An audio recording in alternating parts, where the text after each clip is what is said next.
Hello friends, welcome back to our channel. ഇന്ന് നമ്മൾ പരിചയപ്പെടാൻ പോകുന്നത് ഗാർഡൻ പ്രേമികളുടെ ഇടയിലെ ഒരു റെഡ് ഹോട്ട് സ്റ്റാർ ആയ ചെടിയെക്കുറിച്ചാണ്. അതെ, നമ്മുടെ സ്വന്തം എപ്പീസിയ അഥവാ ഫ്ലെയിം വയലറ്റ്. അധികം കെയറിംഗ് ഒന്നുമില്ലാതെ തന്നെ നമ്മുടെ വീടും ഗാർഡനും കളർഫുള്ളാക്കാൻ പറ്റിയ ഒരു ചെടിയാണിത്. ഇതിൻ്റെ ഇലകളുടെ ഭംഗി കണ്ടോ? ഇതിൻ്റെ ഏറ്റവും വലിയ ആകർഷണം ഇതിൻ്റെ ഇലകൾ തന്നെയാണ്. വെൽവെറ്റ് പോലുള്ള പല നിറങ്ങളിലുള്ള ഇലകളാണ് ഇതിനുള്ളത്. Chocolate brown, green, silver. അതിനിടയിൽ ഇതുപോലെ കുഞ്ഞു ചുവന്ന പൂക്കളും വിരിഞ്ഞു നിൽക്കുമ്പോൾ കാണാൻ എന്ത് ഭംഗിയാണല്ലേ. ചുവപ്പ് മാത്രമല്ല, പിങ്ക്, മഞ്ഞ നിറങ്ങളിൽ പൂക്കൾ ഉണ്ടാകുന്ന എപ്പീസിയകളും ഉണ്ട്. എപ്പീസിയ നമുക്ക് രണ്ട് രീതിയിൽ വളർത്താം. ഒന്നെങ്കിൽ നല്ലൊരു ഹാങ്ങിങ് പോട്ടിൽ തൂക്കിയിടാം, അല്ലെങ്കിൽ ടേബിൾ ടോപ്പിൽ ഇൻഡോർ പ്ലാന്റായും വെക്കാം. ഇതിന് നേരിട്ട് വെയിലടിക്കാൻ പാടില്ല. ഇൻഡയറക്റ്റ് ആയ വെളിച്ചം കിട്ടുന്ന സ്ഥലത്താണ് ഇത് നന്നായി വളരുക. വെയിൽ കൂടിയാൽ ഇലകൾ കരിഞ്ഞു പോകും. വെളിച്ചം തീരെ കുറഞ്ഞാൽ പൂക്കൾ ഉണ്ടാവുകയുമില്ല. എപ്പീസിയ നടേണ്ട മണ്ണിന്റെ പ്രത്യേകതകൾ കൂടി നോക്കാം. വെള്ളം കെട്ടിക്കിടക്കാൻ പാടില്ല. അതുകൊണ്ട് മണലും ചകിരിച്ചോറും ഒപ്പം കുറച്ച് ചാണകപ്പൊടിയോ കമ്പോസ്റ്റോ ചേർത്ത ലൂസായ മണ്ണിൽ വേണം ഇത് നടാൻ. നനയ്ക്കുമ്പോൾ എപ്പോഴും ശ്രദ്ധിക്കുക, മണ്ണിൽ ഈർപ്പം വേണം, പക്ഷേ ചെളിപ്പരുവമാകരുത്. ഇലകളുടെ മുകളിലൂടെ വെള്ളം ഒഴിക്കുന്നതിനേക്കാൾ നല്ലത് ചുവട്ടിൽ നനയ്ക്കുന്നതാണ്. ഒരു ചെടി വാങ്ങിയാൽ നമുക്ക് ഇതിൽ നിന്ന് 100 കണക്കിന് ചെടികൾ ഉണ്ടാക്കാം. ഇതിൽ നിന്ന് ഇതുപോലെ കമ്പുകൾ നീണ്ടുവരുന്നത് കാണാം. ഇതിനെ നമ്മൾ റണ്ണേഴ്സ് എന്നാണ് പറയുക.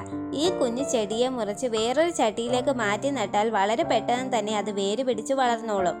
ബിഗിനേഴ്സിന് വളർത്താൻ ഏറ്റവും എളുപ്പമുള്ള പ്ലാന്റാണിത്. എപ്പീസിയെ ചിലർ ആഫ്രിക്കൻ കാർപ്പറ്റ് പ്ലാന്റ് എന്നും വിളിക്കാറുണ്ട്. കാരണം ഇത് ചട്ടിയിൽ പടർന്നു പന്തലിച്ച് കിടക്കും. നമ്മൾ നിലത്താണ് നടുന്നതെങ്കിൽ തറയിൽ ഒരു പച്ച ബ്രൗൺ നിറത്തിലുള്ള കാർപ്പറ്റ് വിരിച്ചതുപോലെ ഇത് പടരും. അതുകൊണ്ട് ഗാർഡനിൽ ഗ്രൗണ്ട് കവറായി ഉപയോഗിക്കാൻ പറ്റിയ മികച്ച ചെടിയാണിത്. ഇതിൻ്റെ ഇലകൾ തൊട്ടു നോക്കിയാൽ നല്ല വെൽവെറ്റ് തുണി പോലെ ഇരിക്കും. ഇതിന് കാരണം ഇലകളിലുള്ള ചെറിയ രോമങ്ങളാണ്. പ്രകൃതി ഇതിന് നൽകിയ ഒരു പ്രത്യേകതയാണിത്. ഈ ഇലകളിൽ വെളിച്ചമടിക്കുമ്പോൾ ഒരു പ്രത്യേക തിളക്കം കാണാം.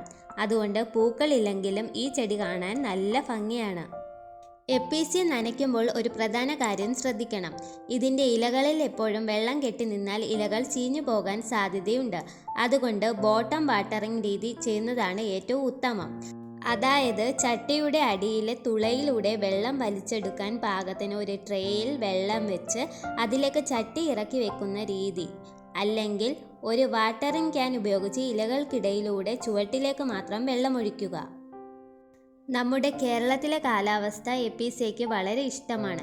കാരണം ഇതിന് വളരാൻ നല്ല ഹ്യൂമിഡിറ്റി, ഈർപ്പമുള്ള അന്തരീക്ഷം വേണം. എന്നാൽ കഠിനമായ തണുപ്പുള്ള സമയത്തോ അല്ലെങ്കിൽ AC റൂമുകളിലോ വെച്ചാൽ ഇത് പെട്ടെന്ന് വാടിപ്പോകും. ഇൻഡോറായി വെക്കുമ്പോൾ വായുസഞ്ചാരമുള്ള ജനലരികിൽ വെക്കാൻ ശ്രദ്ധിക്കണം. ചിലർ പറയാറുണ്ട്, എൻ്റെ എപ്പീസിയയിൽ ഇലകൾ മാത്രമേ ഉള്ളൂ, പൂക്കൾ വരുന്നില്ല എന്ന്. അതിന് 2 കാരണങ്ങളാകാം. 1, വെളിച്ചം തീരെ കുറവായിരിക്കും. 2, ചെടിക്ക് ആവശ്യത്തിന് ഫോസ്ഫറസ് അടങ്ങിയ വളം കിട്ടുന്നില്ല. പൂക്കൾ നന്നായി ഉണ്ടാകാൻ കഞ്ഞിവെള്ളം പുളിപ്പിച്ചത് ചുവട്ടിൽ ഒഴിച്ചു കൊടുക്കുന്നത് നല്ലതാണ്. അതുപോലെ കടലപ്പിണ്ണാക്ക് പുളിപ്പിച്ച വെള്ളം നേർപ്പിച്ചു കൊടുക്കുന്നതും ഇതിനെ പെട്ടെന്ന് പൂവിടാൻ സഹായിക്കും. സാധാരണയായി എപ്പീസിയെ വലിയ രോഗങ്ങളൊന്നും ബാധിക്കാറില്ല. എങ്കിലും ചില സമയങ്ങളിൽ വെള്ളീച്ചകളുടെയോ മില്ലിബഗിൻ്റെയോ ശല്യം കാണാം. അങ്ങനെ കണ്ടാൽ അല്പം വേപ്പെണ്ണ മിശ്രിതം ഇലകളുടെ അടിഭാഗത്തായി സ്പ്രേ ചെയ്ത് കൊടുത്താൽ മതി. മതിലുകളിൽ തിങ്ങി നിറച്ച് വളർത്താൻ പറ്റുന്ന ഒരു നല്ല ഇനം ചെടിയാണ് എപ്പീസിയ. ഈ വീഡിയോ നിങ്ങൾക്ക് ഇഷ്ടമായെങ്കിൽ സബ്സ്ക്രൈബ് ചെയ്യാൻ മറക്കല്ലേ. Thank you for watching.